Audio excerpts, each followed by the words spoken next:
In today's series of Explain to Me Like I'm Five, let's talk about consciousness. I think back to the version of me 5 years ago when I was going through like my 10th spiritual awakening, and everyone was talking about consciousness. And honestly, I'm not gonna lie, I was lost because I understood consciousness in theory, but I don't think I ever felt connected to what that meant. So I'm going to attempt to explain it to you guys in the most simplest words what consciousness really is and how you can experience that connection to consciousness. Because honestly, now I know that is truly our natural state. So, can we agree, first of all, that we live in a world that is obsessed with external things? We obsess over what we look like, what we achieve, the amount of money that we have in our bank accounts, what we own, how many followers we have on social media, how cool our friend circle is.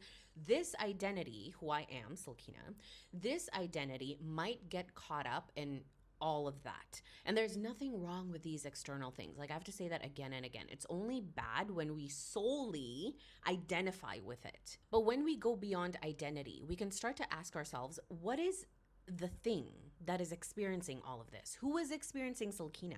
Because when I go to sleep, my identity as Silkina in those 8 to 10 hours kind of disappear. I'm no longer consciously Silkina, right? Like in those brief moments, I'm not Silkina, but I can still dream. I've had dreams that are so vivid that I feel alive, but I'm not in the body of Silkina. So surely I can't be here. So who am I beyond this identity, beyond external things, beyond my thoughts, my name, my body?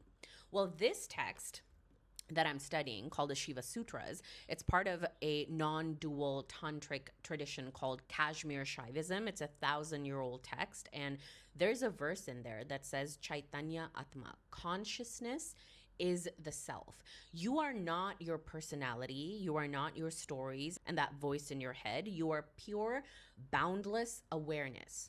That is essentially what you are. But again, what is it, right? Like, what is consciousness? It's hard to put into words, but to me, it is the state of being aware and awake to everything around you.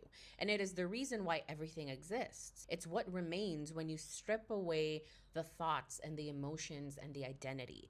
And it's not something you have, right? Like, I don't have consciousness. It's not coming from my brain or contained just in this body. It's the very fabric of reality. It's the ground of existence itself. Everything, every rock, every tree, every living being is consciousness experiencing itself in different forms. That's what I believe. And also what the Shiva Sutras confirm, essentially. The ancient yogis called this Shiva. And when we think of Shiva, we're not necessarily thinking of a male god, sitting somewhere in the clouds, but he is the awareness that is everything, an aspect of you. If consciousness is the self, if you are consciousness, then you cannot be separate from anything or anyone. From my experience, the only way that you can experience that vastness of consciousness is really to come back to this present moment. So dissolve all thoughts about the past or future and simply be here where you are. What I love about Kashmir Shaivism, which is this text, is it doesn't ask you to believe any of this, right? It just simply asks you to recognize it within you.